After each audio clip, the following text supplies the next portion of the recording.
اور اس کے بعد پھر بارشیں ہوں گی تو بیج ڈالنے کے لیے تمہارے پاس بھی بیج ہونی چاہیے. تو 14 سال کا پروگرام بتایا یوسف علیہ السلام نے. کتنے سال کا؟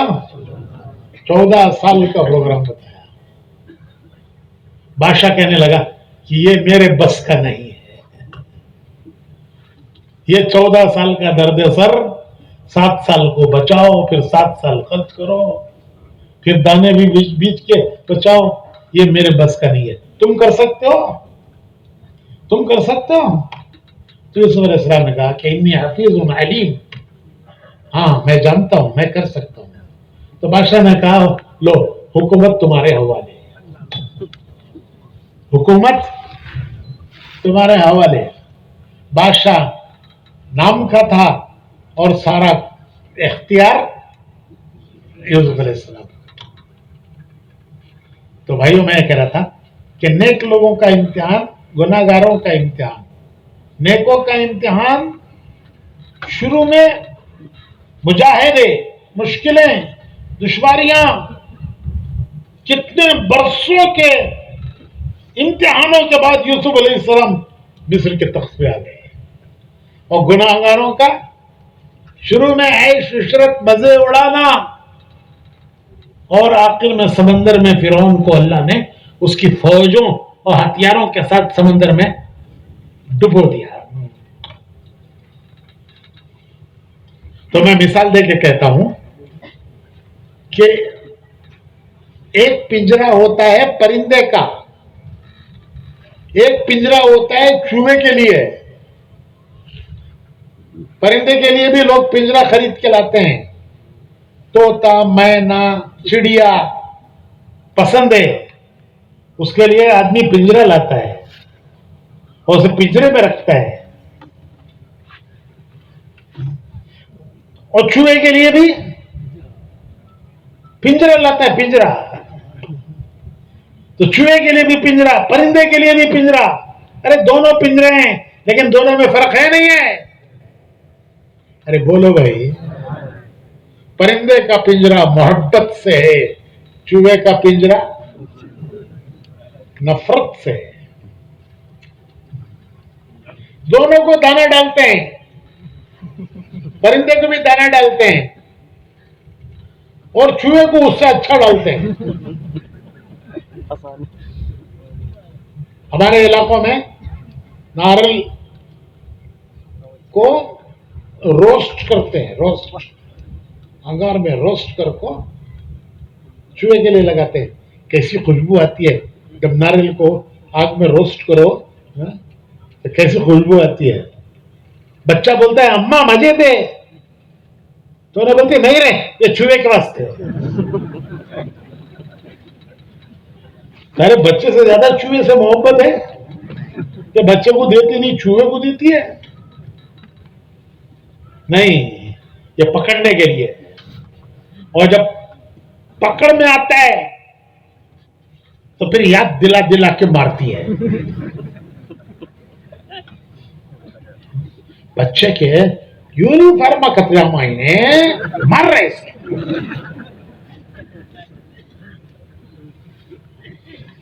اور یوں کتاباں کتر دیا ماں بچے کے، اسکول کو جاتا سو بچہ نوٹ بک کا سب کتر دیا مر.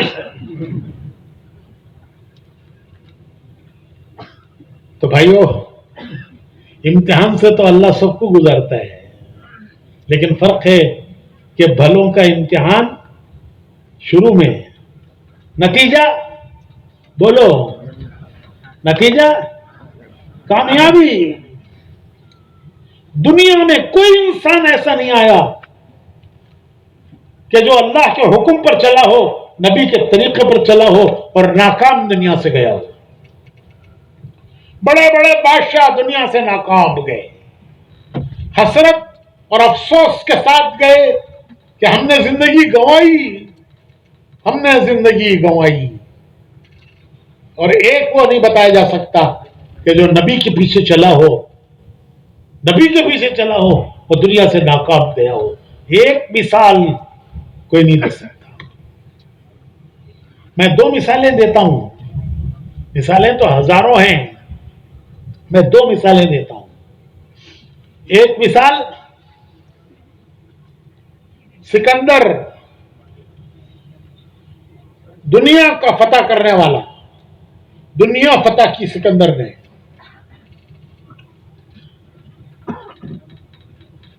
کہ تو کون سکندر؟ وہ گلی میں ایک چھوکرا ہے، اس کی اماں پکارتے رہتی ہے میرا سکندر، ارے میرا سکندر. کہ تو انہیں ارے دنیا فتح کرنے والا سکندر.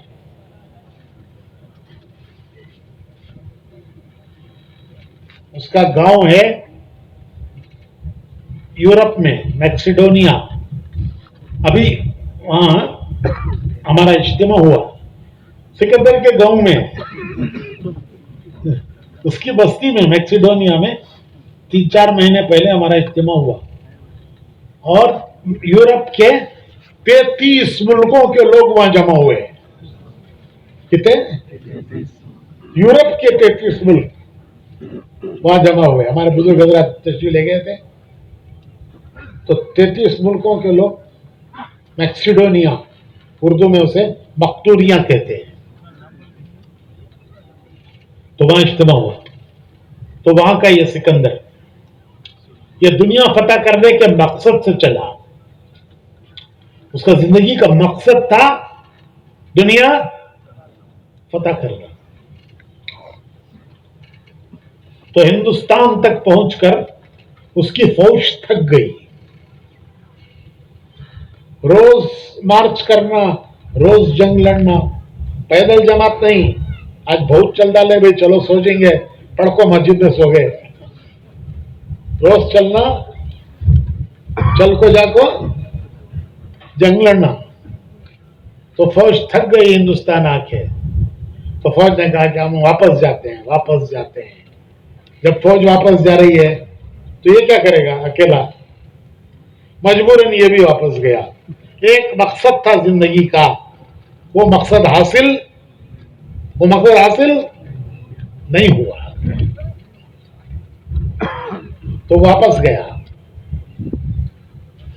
واپسی میں اسے موت آئی. راستے میں ابھی گاؤں نہیں پہنچا. بڑا پڑھا لکھا تھا، ارسطو اس کا استاد تھا. تو اسے راستے میں واپسی میں موت آئی. وہ سمجھ گیا کہ میری موت کا وقت آ گیا ہے. اس نے فوج میں اعلان کرایا کہ ارے ہے کوئی جو مجھے اتنے دن کی زندگی دے دے کہ میں وطن جا کے مر جاؤں. پردیس میں مر رہا ہوں، پردیس میں، وطن سے دور، پردیس میں مجھے موت آ رہی ہے. ارے پردیس میں کون خبر بنائے گا، کون پھول چڑھائے گا؟ تو اس نے فوج میں اعلان کیا کہ ارے ہے کوئی جو مجھے اتنے دن کی زندگی دے دے کہ میں واپس جا کر وطن میں مر جاؤں. میں جانتا ہوں کہ موت آ گئی ہے، آنا ہے اسے، لیکن کوئی اس کو اتنا ڈیلے کر دے، دور کر دے کہ میں وطن جا کے مر جاؤں. اتنے دن کی زندگی دے دے جتنے دنوں میں وطن پہنچ جاؤں اور پھر مجھے موت آ جائے. اگر کوئی اتنا مجھے دے دے تو میں میری پوری دولت دینے تیار ہوں. ارے کوئی معمولی دولت نہیں تھی اس کی. بڑے بڑے بادشاہوں کے خزانے، جو ان بادشاہوں نے باپ دادا، کھکڑ دادا، سکڑ دادا، ہزاروں سال کے خزانے جو بادشاہوں نے جمع کر کے رکھے تھے، وہ سب اس کے ہو گئے. تو یہ کہتا ہے میں یہ سب دینے تیار ہوں. چند دن کی زندگی. کتنے دن کی؟ چند دن کی زندگی. میں سب دینے تیار ہوں. لیکن کوئی نہ دے سکا. اسے راستے میں موت آئی، پردیس میں مرا.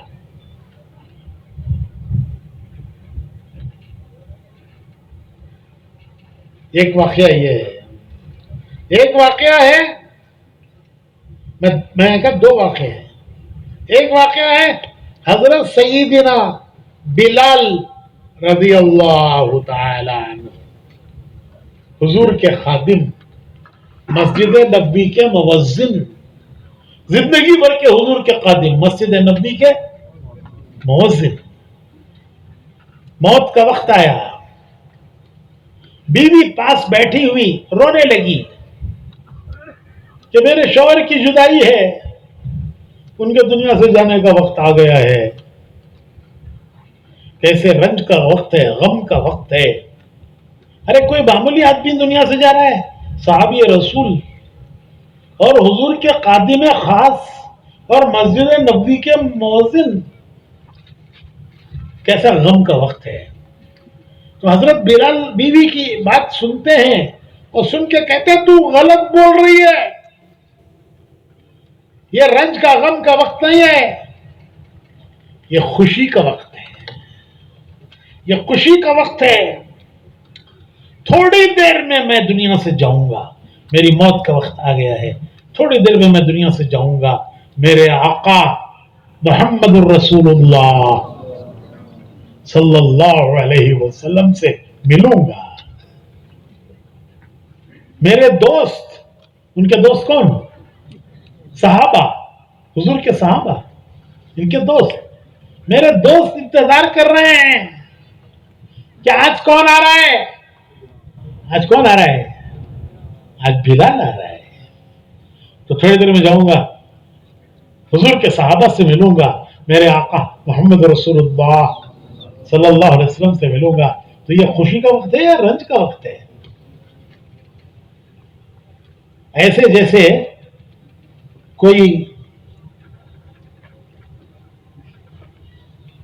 دبئی میں، سعودی میں کام کرتا ہو اور چھٹی میں وطن آ رہا ہو تو ایئرپورٹ پر کھڑے ہو کے سوچتا ہے کہ تھوڑی دیر میں بنگلورو میں جہاز اترے گا، میرے گھر والے ٹیکسی لائے ہوں گے لے جانے کے لیے، اور گھر میں میرے لیے تیاری ہوگی، بریانی پکی ہوگی، گھر میں میرے لیے بریانی پکی ہوگی، بیوی آئی ہوگی، بچے آئے ہوں گے. کہاں سوچ رہا ہے سو؟ ارے کہاں جی سوچ رہا ہے سو؟ دبئی میں. دبئی میں وہ منظر دیکھ رہا ہے گھر کا کہ ایئرپورٹ پر بیوی بچے آئے ہوں گے، کار نہیں ہے تو ٹیکسی لائے ہوں گے، گھر میں بریانی پکی ہوگی. بریانی کیا آج کون آ رہے ہیں؟ بچے کہہ رہے ہوں گے ابا آ رہے ہیں، ابا آ رہے ہیں.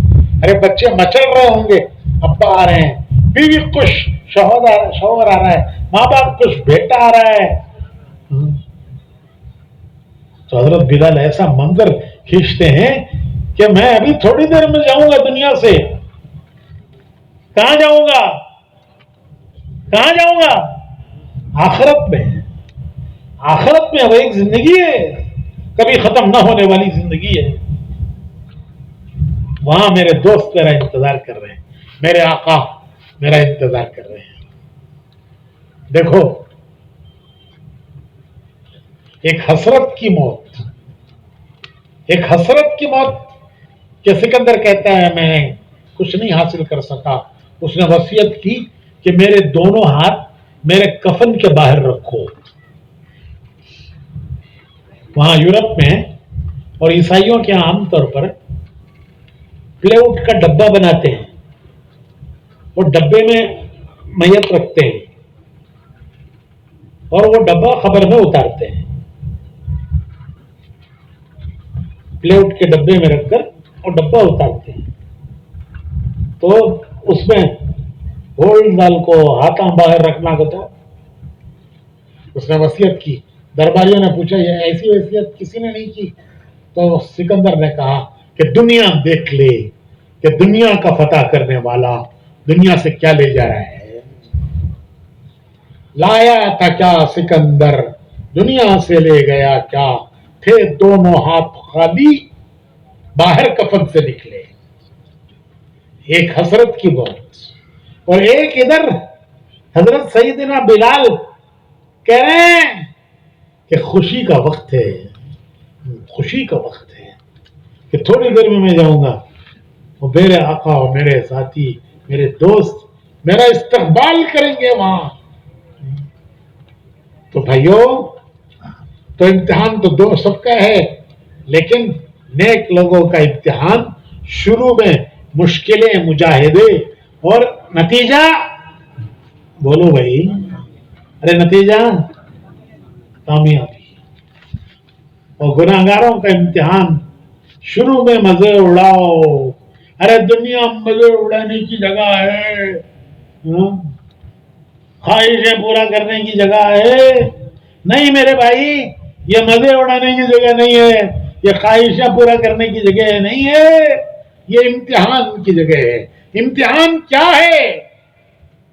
امتحان کیا ہے؟ امتحان بڑا مختصر ہے. دو باتیں زندگی میں آ جائیں، دو باتیں. کتنی باتیں؟ حکم اللہ کا، طریقہ رسول اللہ صلی اللہ علیہ وسلم کا. زندگی ان دو باتوں پر آ جائے کہ بندے اللہ کے، امتی رسول اللہ صلی اللہ علیہ وسلم کے. بندے اللہ کے، امتی رسول اللہ کے. کیا مطلب؟ کہ اللہ کا حکم دیکھ کے چلیں گے، نبی کا طریقہ دیکھ کے چلیں گے. اللہ نے کوئی حکم اپنے بندوں کو ایسا نہیں دیا جو ان کی طاقت سے زیادہ ہو. غریب سے یہ نہیں کہا کہ زکات دے، حج کر. مالدار سے کہا کہ زکات دے، حج کر. کوئی حکم اللہ کا ایسا نہیں ہے. لا یکلف اللہ نفسا الا وسعہا. انسانوں کی طاقت سے بڑھ کر ہم نے ان کو کوئی حکم نہیں دیا. تو حکم اللہ کا، طریقہ پیارے رسول صلی اللہ علیہ وسلم کا. بندے اللہ کے، امتی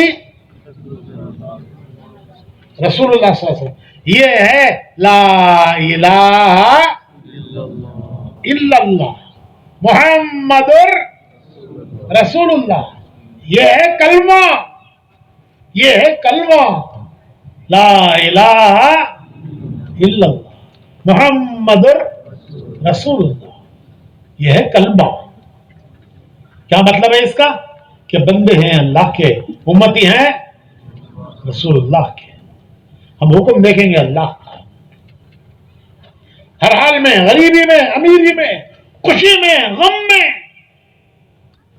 صحت میں، بیماری میں، ہر حال میں ہم اللہ کا حکم دیکھیں گے. حضور صلی اللہ علیہ وسلم جب مدینہ تشریف لائے ہجرت کر کے، تو حضور نے مدینہ میں وعظ فرمایا اور فرمایا کہ لوگوں اپنا معاملہ اللہ سے ٹھیک کر لو، اللہ تمہارا معاملہ مخلوق سے ٹھیک کر دیں گے.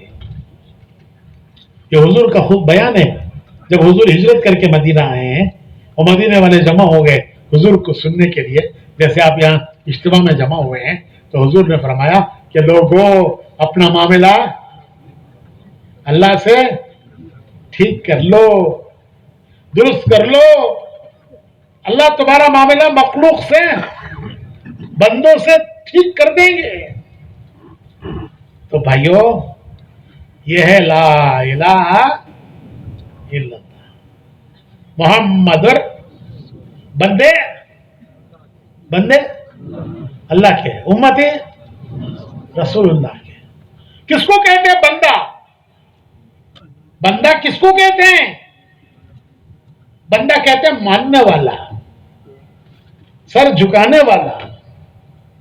بندہ کس کو کہتے ہیں؟ ماننے والا. جس کی مانتا ہے اس کا بندہ. دنیا کی مانے تو دنیا کا بندہ، نفس کی مانے تو نفس کا بندہ، زمانے کی مانے تو زمانے کا بندہ. جورو کی مانیا تو میں نہیں بولتا، انسلٹ ہو جاتی ہے. جس کی مانتا ہے اس کا بندہ. ہم کس کے بندے؟ ایک کے بندے. ہم نفس کے بندے نہیں ہیں, دنیا کے بندے نہیں ہیں, زمانے کے بندے نہیں ہیں. کس کے بندے؟ ایک کے بندے. اللہ نے حضور سے فرمایا, اے میرے پیارے رسول, اگر میرے بندے آپ سے پوچھیں, میرے بندے اگر آپ سے پوچھیں کہ ہمارا اللہ کہاں ہے, وہ اللہ جس کے سامنے ہم ہاتھ باندھ کے کھڑے ہوتے ہیں, جس کے سامنے ہم سر جھکاتے ہیں, زمین پر ماتھا ٹیکتے ہیں, ناک رگڑتے ہیں, ہاتھ پھیلا کر اپنی حاجتیں ضرورتیں مانگتے ہیں, دامن پسارتے ہیں, ہمارا وہ اللہ کہاں ہے؟ حضور سے کہتے ہیں اللہ پاک کہ اگر میرے بندے آپ سے پوچھیں تو کہہ دیجئے کہ وہ تمہارے قریب ہے, قریب.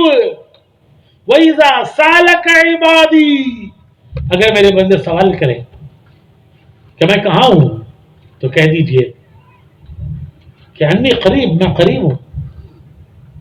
اجیب دعوت الداعی اذا دعان, ارے میرے بندو مجھ سے مانگو, ارے مجھ سے مانگو, میں تمہاری سنتا ہوں اور تمہاری حاجت ضرورت پوری کرتا ہوں.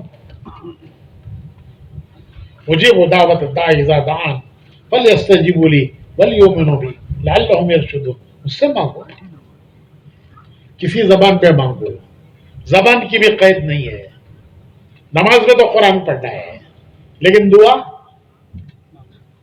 ارے دعا اردو میں مانگو, کنڑ میں مانگو. وہ دل کی دھڑکن سنتا ہے کہ میرا بندہ کیا مانگ رہا ہے, وہ دل کی دھڑکنیں سنتا ہے. اور حدیث میں آتا ہے کہ اللہ مومن کی دعا کو ضرور قبول کرتا ہے. کبھی یہ مایوسی نہیں ہونی چاہیے کہ ہماری دعا کہاں سنتا ہے. جی اللہ کہتا ہے میں ہر ایک کی سنتا ہوں, ہر ایک کی سنتا ہوں. کبھی یہ خیال نہیں, ہر فرض نماز کے بعد ایک دعا ضرور قبول ہوتی ہے. ہر فرض نماز کے بعد دعا مانگو, ایک دعا ضرور قبول ہوتی ہے. تو مومن بندہ کوئی دعا ایسی نہیں مانگتا جو اللہ قبول نہ کرے. ہاں ایک شرط ہے کہ حرام سے بچے, حرام سے بچے. ایک ہی شرط, 50 شرطیں نہیں ہیں. حرام سے بچے, پھر اللہ اس کی ہر دعا قبول کرتا ہے. ہاں دعا کے قبول ہونے کے 3 طریقے ہیں. دعا 3 طریقوں سے قبول ہوتی ہے. ایک طریقہ دعا کے قبول ہونے کا یہ کہ جو مانگا وہ مل گیا. آدمی سمجھتا ہے میری دعا قبول ہو گئی کیونکہ جو میں نے مانگا تھا وہ مجھے مل گیا. کبھی ایسا ہوتا ہے کہ آدمی اپنی نادانی سے ایسی چیزیں مانگتا ہے جو اس کے لیے مصیبت بن جائے گی.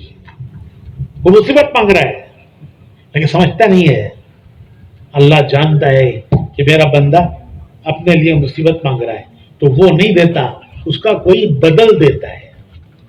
یا اس دعا کی برکت سے اس پر آنے والی کوئی بڑی بلا مصیبت وہ اللہ ہٹا دیتا ہے. اسے نہیں معلوم کہ جو بلا مصیبت ہٹی ہے یہ میری وہ دعا ہے. تو کبھی ایسی دعائیں مانگتا ہے آدمی کہ وہ اس کے لیے مصیبت بنتی ہے, تو اللہ پاک وہ نہیں دیتے, اس کا کوئی بدل دیتے ہیں. ایک آدمی بکریاں چرانے والا گائے بکریاں لے کر جنگل گیا. بکریاں چرانے والے جنگل میں گائے بکریاں چھوڑ کر درخت کے نیچے سو جاتے ہیں, پھر شام کو ان کو جمع کرتے ہیں, جمع کر کے گھر لاتے ہیں. وہ دن بھر گائے بکریاں چارہ چرتی رہتی ہے. تو شام کو جب وہ جمع کرنے گیا تو کیا دیکھتا ہے کہ اس کی ایک بڑی پیاری گائے, اس کو کسی نے پھاڑ دیا, مار دیا. سے بڑا رنج ہوا, کتنی اچھی گائے, کیسا دودھ دیتی تھی, میرے پورے گھر والے پیتے تھے، پھر بھی بچتا، میں اسے بیچ کر میرے دوسرے کام چلاتا. ایسی پیاری گائے کو کہ ظالم نے مارا. تو اسے بڑا دکھ ہوا. وہ غصے میں آ کے کہنے لگا کہ اے اللہ، میں تجھے قسم دیتا ہوں کہ جس نے میری گائے کو مارا ہے اسے لا کر میرے سامنے کھڑا کر.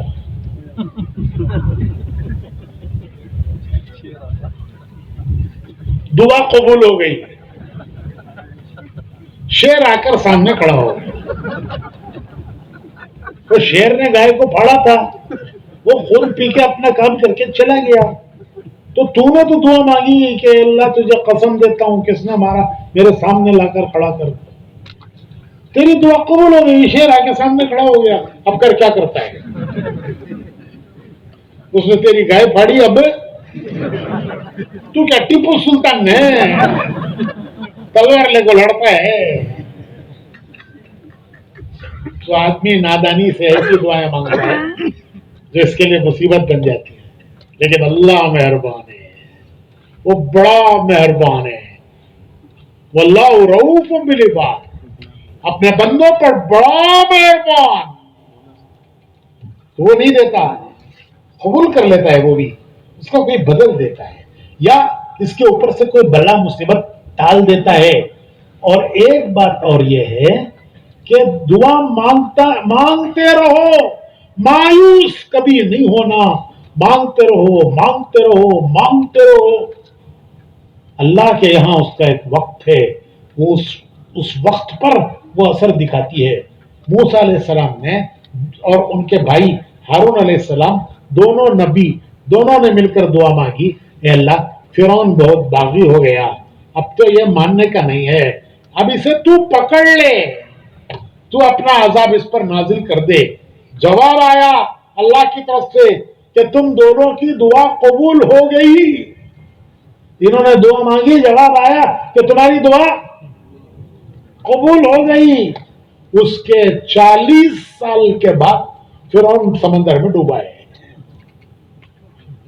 دعا کے قبول ہونے کے کتنے دن کے بعد اس کا اثر ہوا؟ ارے بولو جی، 40 سال کے بعد فرعون سمندر میں ڈوبا ہے.